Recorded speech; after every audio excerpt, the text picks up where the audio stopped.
Esta es una característica muy interesante. Todos hemos visto alguna vez a algún insecto caminar sobre el agua, el caso de esta araña, algunos mosquitos o demás. Y esto se debe a que los líquidos presentan una especie de membrana en su superficie. Vean aquí, esa especie de membrana impide que esa gota se absorba o entre totalmente al líquido. Por eso es de que queda ahí como rebotando un poquito. Las moléculas a lo largo de la superficie libre del líquido están sometidas a una fuerza neta hacia el interior. La consecuencia física de esta fuerza no equilibrada a lo largo de la superficie es la creación de una piel o membrana hipotética, esta que le permite caminar al mosquito, esta que impide que esta gotita entre y hasta rebote sobre ella. Es la razón del ascenso o descenso de líquidos por tubos de diámetro muy pequeño, una característica que se llama capilaridad y que posteriormente voy a explicar en esta misma parte, en este mismo tema. Esto explica lo que acabamos de leer. Todas las moléculas que forman este líquido, voy a suponer esta, están sujetas a acción de fuerzas. Lo acabamos de leer, aquí están. Pero ¿qué pasa con las moléculas que están en la orilla? Estas moléculas reciben fuerza de los lados, de abajo, de este lado, de este extremo, de todos los extremos, de todos lados alrededor de ella, menos de arriba.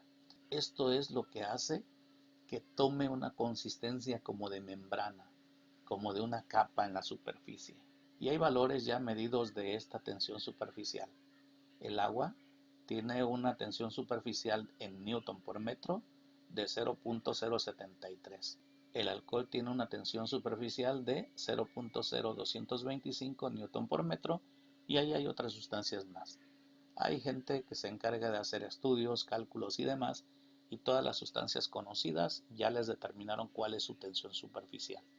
No es necesario aprenderlas, hay tablas para ello. Aquí está explicado el caso del mosquito. La tensión superficial. La interacción de las partículas en la superficie del agua hace que ésta se presente como una verdadera cama elástica, una membrana como lo dije anteriormente. Incluso soporta el peso de un insecto pequeño. Este efecto se llama tensión superficial, lo hemos estado comentando. Y aquí está lo que ya comentamos. Hay fuerzas hacia todos lados menos hacia arriba, no hay con quién interactuar. Esta falta de interacción es lo que produce ese efecto de membrana en todas las moléculas del líquido. Y esto ya lo comentamos. Siguiente característica, compresibilidad. Hemos estado hablando de ella.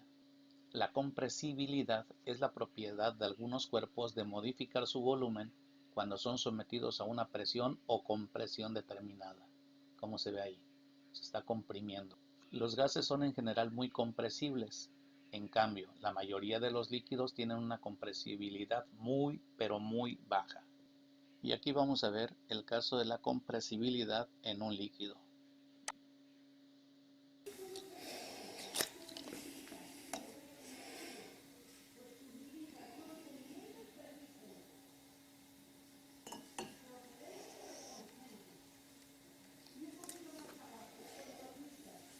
Le tapan el orificio de salida para que no haya fugas y le aplica una fuerza.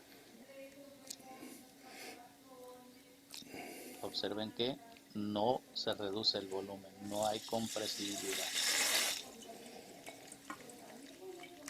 Y ahora vamos a ver el caso de un gas. Se llenó con aire, le tapan el orificio de salida y vean cómo al apretar, al aplicar la fuerza en el émbolo, se comprime. Son altamente compresibles los gases, no así los líquidos.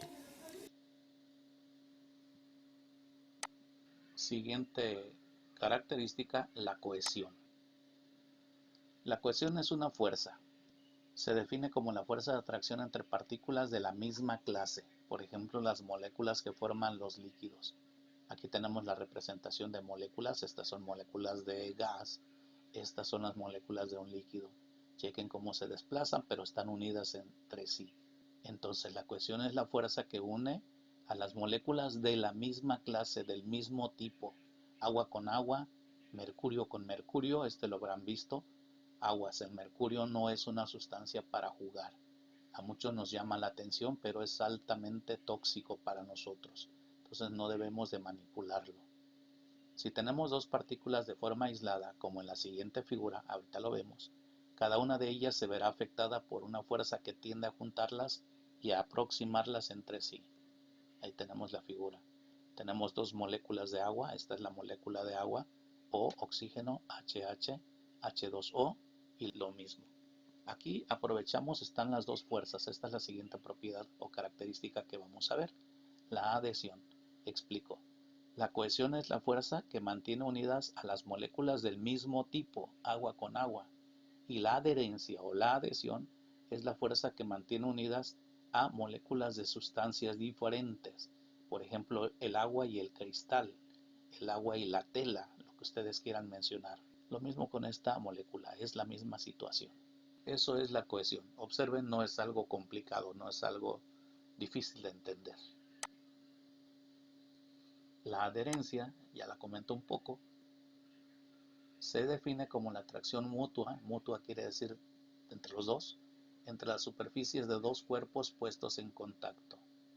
Cerca de cuerpos sólidos, tales como las paredes de una vasija, un vaso pues, canal o cauce que lo contenga, la superficie libre de líquido cambia de curvatura de dos formas distintas a causa de la adherencia y la cohesión. Ahora lo veremos. Cómo se llama menisco esa forma. La adherencia aquí la vemos. Vean cómo esta gota de agua se queda pegada a esto, a lo que sea, la llave, lo que sea, mientras la gravedad no ejerza su acción. Si no fuera una gran cantidad de agua, si no siguiera aumentando el agua, esa gota quedaría ahí por un buen tiempo. Y también vemos la tensión superficial. Chequen esa gotita que se niega a entrar, parece que está rebotando ahí de una especie de membrana, tensión superficial. Si en vez de agua se realiza la misma prueba con mercurio, recordemos que el mercurio es el único metal líquido. Veremos que no moja el sólido. Aquí la capa líquida se deprime hacia las paredes. Deducimos que la cohesión es mayor que la adherencia.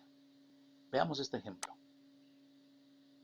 ¿Cuántas gotitas creen ustedes que podrían juntarse sobre esta moneda de un centavo gringo, antes de que se derrame? Algunos van a decir 10, 20. Si seguimos contando, más adelante va a aparecer un contador. Aquí lo veremos. Aquí está ya el contador. Ahí ya van 24, 25. Y es interesante ver la forma que va tomando el líquido. Ya aquí se acelera porque, bueno, sería muy tardado estar haciéndolo una por una. Y vean, ya van 82 gotas y chequen cómo está el líquido, la forma que tiene. A esta forma se le llama menisco, como ya les comenté hace rato.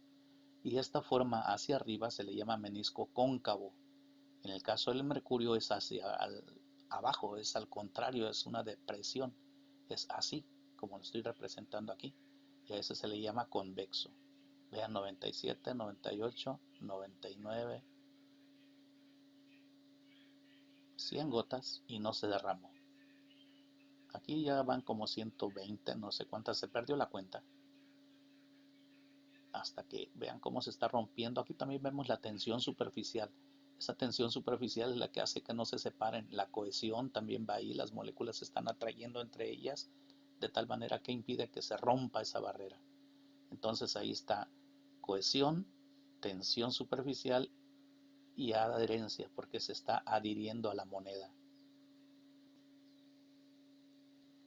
Siguiente y última característica de los líquidos que vamos a analizar, la capilaridad. La capilaridad es la elevación o depresión de la superficie de un líquido en la zona de contacto con un sólido, por ejemplo en las paredes de un tubo. No sé si alcanzan a ver, este es un tubo muy delgado y el agua empieza a subir solita. No es un popote del cual estén absorbiendo, el agua sola sube por ese tubo. Aquí tenemos otro caso, tenemos un vaso con agua y se le introduce en un extremo un pedazo de tela y el otro extremo libre en otro vaso, y vemos cómo el agua empieza a pasar de este vaso al otro. Aquí tenemos otro caso. Vean cómo el líquido sube de manera diferente dependiendo del grosor. Entre más grueso, menos sube. Probablemente ustedes han notado al tomar refresco o una bebida cual sea con un popote, que al introducir el popote, el líquido queda un poquito más arriba de lo normal, de lo que está en el vaso. Esto se debe a la capilaridad. Este fenómeno es una excepción a la ley hidrostática de los vasos comunicantes, según la cual una masa de líquido tiene el mismo nivel en todos los puntos. Es decir, según esta ley que estamos comentando, la ley de la hidrostática de los vasos comunicantes, todos deberían de estar al mismo nivel. Sin embargo, aquí no se cumple entre más delgado sea. ¿Qué tan delgado? La palabra capilaridad viene de capilar, y capilar seguramente es una palabra que ya han escuchado, se refiere a cabello, y este dibujo representa lo anterior, nada más que acá con colorante, y los vasos están invertidos, el que tiene líquido está a la derecha ahora, y chequen cómo está pasando el líquido al otro vaso, esta tela, y no hay nada que lo esté absorbiendo, simplemente por capilaridad. La capilaridad va a depender de las fuerzas creadas por la tensión superficial y por el mojado de las paredes del tubo. Si la fuerza de adhesión del líquido al sólido, cuando lo moja pues, superan las fuerzas de cohesión dentro del líquido, tensión superficial, la superficie del líquido será cóncava y el líquido subirá por el tubo, es decir, ascenderá por encima del nivel hidrostático. ¿Qué quiere decir esto? Que la capilaridad va a depender del tipo de líquido en cuestión. No es lo mismo que se introduzca un tubo capilar en agua que en mercurio. En este caso, tenemos dos líquidos, tenemos agua coloreada y tenemos mercurio. En el caso del agua coloreada vemos que el menisco es hacia adentro y en el caso del mercurio el menisco es hacia afuera. En el caso del agua, el menisco es cóncavo, la adherencia es mayor que la cohesión. Esos detallitos sí hay que aprendérselos. En el caso del mercurio, el menisco es convexo, la cohesión es mayor que la adherencia. Este efecto, la capilaridad, ocurre, por ejemplo, con agua en tubos de vidrio limpios. Esto es lo que ocurriría aquí. El agua empezaría a subir por estos tubos. Si las fuerzas de cohesión superan a las fuerzas de adhesión, la superficie del líquido será convexa y el líquido caerá por debajo del nivel hidrostático, lo que acabamos de comentar. Así sucede, por ejemplo, con agua en tubos de vidrio con grasa, donde la adhesión es pequeña. Cuando hay grasa no se puede adherir el agua. O con mercurio en tubos de vidrio limpios, donde la cohesión es muy grande. Por eso veíamos en una imagen que puse diapositivas atrás, que el mercurio se unía tan solo con ponerlo a cierta distancia. La capilaridad no es un fenómeno nuevo para nosotros. El concepto tal vez sí, pero el fenómeno lo hemos experimentado en muchas ocasiones. Cuando sube la cera fundida por el pabilo de una vela, cuando sube el agua por una esponja. A todos nos ha pasado lo siguiente. Nos paramos sin darnos cuenta en un charco y nuestro pantalón toca el agua. Al cabo de un rato, cuando nos damos cuenta, el agua ha subido más arriba de los tobillos. Esto es por capilaridad. Nadie lo absorbe, nadie lo chupa y aparentemente está venciendo la fuerza de gravedad, porque no es lógico que el agua suba. Al contrario, por gravedad tendría que bajar. Pero la capilaridad hace que ésta suba por tubos muy delgados. Van a decir ustedes, ¿y dónde están los tubos delgados? Los espacios que se forman entre los hilos de la tela se constituyen como tubos muy delgados y por ahí va subiendo el agua. De ahí la absorción. Y aquí tenemos otros ejemplos. El agua sube por la tierra debido a la capilaridad. Algunos instrumentos de escritura como la pluma estilográfica, o sea, la pluma fuente, el rotulador o plumón se basan en este principio. Pero el que considero más importante para la vida es el caso de las plantas. ¿Cómo le hace para llevar el agua desde aquí hasta la parte más alta, hasta la última hoja de ese árbol, de esa planta? Nosotros tenemos un sistema de irrigación que lo propulsa una bomba, el corazón. Los vegetales, ninguno tiene corazón. ¿Cómo le hace? Pues lo hace por capilaridad. Una lámina atrás, me voy a regresar.